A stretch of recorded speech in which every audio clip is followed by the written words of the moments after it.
எனவே ஏற்கனவே இருக்கக்கூடிய 39 என்பதே தமிழ்நாடு போன்ற ஒரு வளர்ந்த மாநிலத்திற்கு போதுமான இடங்களாக இல்லாத நிலை இருக்கின்றது. அப்படி இருக்கும் பொழுது அந்த எண்ணிக்கை 31ஆக குறைந்தால் அது வேறு மாதிரியான பாதிப்புகள் எல்லாம் ஏற்படுத்தும். நிதி ரீதியாக சில கோரிக்கைகளை முன்வைப்பதற்கு மக்களவை இடங்களின் எண்ணிக்கை கூட அவசியமாகப்படுகின்றது. இன்றைக்கு இருக்கக்கூடிய அந்த நிதி கட்டமைப்பு முறையிலே மத்திய அரசிடமிருந்து மானியங்களை பெறுவதற்கு, தமிழகத்திற்குரிய வளர்ச்சி நிதிகளை பெறுவதற்கு ஒரு சில அளவீடுகளில் அந்த மக்களவை இடங்களும் கூட பயன்படுத்தப்படுகின்றது. அப்படி இருக்கும் பொழுது மக்களவை இடங்கள் குறைந்தால் மத்திய அரசிடமிருந்து வாங்கக்கூடிய நிதி உதவி, மானியம் உள்ளிட்டவையும் குறைந்து போவதற்கான ஒரு வாய்ப்பு இருப்பதையும் பல கட்சிகள், எதிர்கட்சிகள் எல்லாம் சுட்டிக்காட்டி இருக்கின்றார்கள். எனவே 816ஆக இந்திய மக்களவை உறுப்பினர்கள் எண்ணிக்கையை அதிகரிப்பதற்காக ஒரு நடைமுறையை மேற்கொண்டு உத்தரப்பிரதேசம், பீகார் உள்ளிட்ட மாநிலங்களுக்கு அதிகப்படியான உறுப்பினர்களை வழங்கிவிட்டு தமிழ்நாடு தன்வசம் வைத்திருக்கக்கூடிய அந்த 39 என்பதை கூட 31ஆக குறைத்து விடுவார்களோ என்ற அடிப்படையில் தான் தாவேகா உள்ளிட்ட கட்சிகள் எல்லாம் அதற்கு எதிர்ப்பு தெரிவித்திருக்கின்றார்கள். இப்பொழுது முதலமைச்சர் தலைமையிலே இந்த ஆலோசனை கூட்டம் தொடங்கி நடைபெற்று வருகின்றது. இதில் பங்கேற்றிருக்கக்கூடிய உறுப்பினர்கள் தங்களுடைய கருத்துக்களை சொல்லி வருகின்றார்கள். அதே நேரம் மத்திய அரசினுடைய நிலைப்பாட்டை பொறுத்தவரை ஏற்கனவே இது குறித்து மசோதாவை அறிமுகம் செய்திருக்கின்றார்கள். நாடாளுமன்றத்திலே மக்களவை இடங்களை அதிகரிப்பதற்கான முயற்சி நடைபெறுவது உண்மைதான் என்று சொல்லியிருக்கக்கூடிய மத்திய அரசு அதற்கான அளவுகோலாக மக்கள் தொகை எண்ணிக்கையை நாங்கள் ஒருபோதும் பயன்படுத்த மாட்டோம். ஏனென்றால் மக்கள் தொகை எண்ணிக்கையை ஒரு அளவீடாக பயன்படுத்தும் பொழுது மத்திய அரசினுடைய நிலைப்பாட்டை ஏற்று 1980 தொடங்கி மக்கள் தொகை கணக்கு அந்த கட்டுப்பாட்டிலே முன்னிலையில் இருந்த மாநிலங்களுக்கு ஒரு மிகப்பெரிய பாதிப்பை ஏற்படுத்திவிடும். எனவே நாங்கள் ஒட்டுமொத்தமாக தற்போது இருக்கக்கூடிய எண்ணிக்கையிலிருந்து 50 விழுக்காடு அதிகரிக்கப் போகின்றோம். அப்படி இருக்கும் பொழுது தமிழ்நாட்டில் கிட்டத்தட்ட ஒரு 40 புதுச்சேரியோடு சேர்த்து உறுப்பினர்கள் இருக்கின்றார்கள்.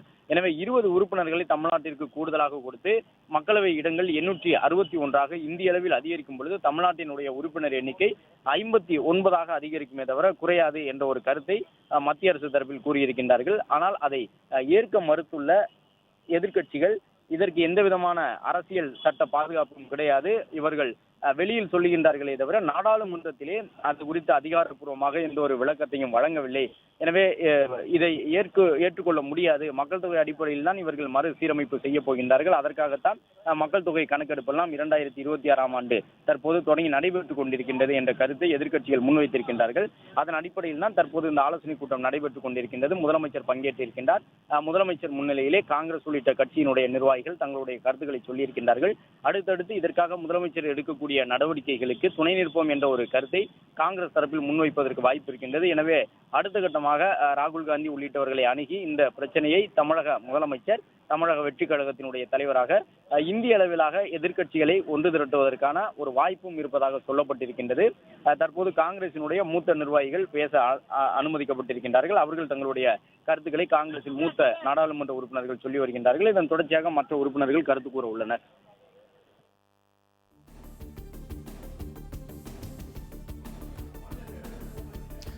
ராஜகுமரன், இன்னும் எத்தனை மணி நேரம் இந்த கூட்டமானது நடைபெற இருக்கிறது? ராஜகுமரன், கிட்டத்தட்ட ஒரு 1.5 மணி நேரம் அளவுக்கு இந்த கூட்டம் நடைபெறுவதற்கு வாய்ப்பு இருப்பதாக சொல்லி இருக்கின்றார்கள். திருமாவளவன் உள்ளிட்டவர்கள் வந்திருக்கின்றார்கள். மொத்தமாக ஒரு 40 நிமிடம் வரை அந்த உறுப்பினர்கள் தங்களுடைய கருத்துக்களை கூறுவார்கள் என்றும் சொல்லப்பட்டிருக்கின்றது. 40 நிமிடங்கள் உறுப்பினர்கள் கருத்துக்களை கூறுவார்கள். அதன் பிறகு முதலமைச்சர் அந்த உறுப்பினர்களோடு இணைந்து தேநீர் அருந்துவார் என்ற ஒரு தகவலையும் கூறியிருக்கின்றார்கள். உள்ளே நாமக்கல் கவிஞர் கலைவாணர் அரங்கத்தினுடைய 3வது தளத்தில் தற்பொழுது இந்த கூட்டம் தொடங்கி இருக்கின்றது. ஆலோசனை கூட்டம் தொடங்கி இருக்கின்றது. கிட்டத்தட்ட ஒரு 40 நிமிடங்கள் வரை உறுப்பினர்கள் தங்களுடைய கருத்துக்களை பகிர்வதற்கு அனுமதி வழங்கப்பட்டிருக்கின்றது. அதன் பிறகு வந்திருக்கக்கூடிய உறுப்பினர்கள் அனைவரோடும் சேர்ந்து தமிழக முதலமைச்சர் தேநீர் அருந்த உள்ளதாக சொல்லியிருக்கின்றார்கள். அது மட்டுமல்லாமல் கட்சிகள் தங்களுடைய நிலைப்பாட்டை இதன் மூலமாக எடுத்துக் கூற இருக்கின்றார்கள். காங்கிரசினுடைய நிலைப்பாடு என்ன என்பதை எடுத்துக் கூற இருக்கின்றார்கள். விடுதலை சிறுத்தைகள் கட்சியினுடைய தலைவர் தொல் திருமாவளவன் வருகை தந்திருக்கின்றார். அவரையும் பொறுத்தவரை தமிழ்நாட்டினுடைய உரிமைகள் குறைந்துவிடக் கூடாது என்ற அடிப்படையிலே தொடர்ந்து இந்தியா கூட்டணி கட்சிகளோடு எதிர்த்து நின்று இந்த மக்களவை தொகுதி மறுசீரமைப்பு தொடர்பான மக்கள் தொகை அடிப்படையில் சீரமைக்கப்பட்டால் அது தமிழ்நாட்டிற்கு பாதிப்பாக அமைந்துவிடும் என்ற அடிப்படையிலே திருமாவளவனும் எதிர்ப்பு தெரிவித்து வருகின்றார். எனவே அவருடைய உறுப்பினர்கள் அவரோடு சேர்த்து மொத்தம் 2 பேர் இதில் பங்கேற்றிருக்கின்றார்கள். இதேபோன்று இடதுசாரி கட்சிகளும் கூட பாஜக எடுக்கக்கூடிய ஒரு நடவடிக்கையாக இதை பார்த்து பாரதிய ஜனதா கட்சி அந்த கட்சி எங்கெல்லாம் செல்வாக்காக இருக்கின்றதோ அந்த மாநிலங்களுக்கு கூடுதல் இடங்களை கொடுப்பதற்காக இப்படியான ஒரு நடவடிக்கை எடுத்துக் கொண்டிருக்கின்றார்கள். இதன் மூலமாக 1-2 மாநிலங்களில் அவர்கள் வெற்றி பெறக்கூடிய ஒரு சூழல் இருந்தாலே மத்தியில் ஆட்சி அமைத்து விட முடியும். அதையெல்லாம் யோசித்துதான் பாஜக இப்படியான நகர்வுகளை எடுத்துக்கொண்டிருக்கின்றது என்று இடதுசாரிகளும் விமர்சித்துக் கொண்டிருக்கக்கூடிய நிலையில் அவர்களும் இன்றைக்கு பங்கேற்றிருக்கின்றார்கள் என்பதை பார்க்கின்றோம். எனவே 40 நிமிடங்கள் வரை உறுப்பினர்கள் தங்களுடைய கருத்துக்களை சொல்வதற்கு அனுமதிக்கப்பட்டிருக்கின்றார்கள். காங்கிரசினுடைய உறுப்பினர்கள், விடுதலை சிறுத்தைகள் கட்சியினுடைய உறுப்பினர்கள், மதிமுகவினுடைய துரை வைகோ திருச்சியினுடைய நாடாளுமன்ற உறுப்பினர் அவரும் பங்கேற்றிருக்கின்றார். அவரும் தங்களுடைய கருத்தை எல்லாம் சொல்ல இருக்கின்றார். அண்மையிலே ராகுல் காந்தி உள்ளிட்டவர்களோடு சந்திப்பை எல்லாம் மேற்கொண்டிருந்தார்கள் மதிமுக சார்பிலும். எனவே இந்த நிலையில் தற்பொழுது நடைபெறக்கூடிய இந்த ஆலோசனை கூட்டத்தின் தொடர்ச்சியாக அடுத்தடுத்து சில முடிவுகள் எட்டப்பட இருக்கின்றன. எதிர்க்கட்சிகளை ஓரணியில் திரட்டி மத்திய அரசுக்கு எதிராக இந்த மக்களவை தொகுதி மறுசீரமைப்புக்கு மக்கள் தொகை எண்ணிக்கையை ஒரு அளவீடாக பிளே ஸ்டோர் மற்றும் ஆப் ஸ்டோரில் இருந்து பாலிமர் செயலியை QR கோடு மூலம் பதிவிறக்கம் செய்யுங்கள். செய்திகளை உடனுக்குடன் பெறுங்கள்.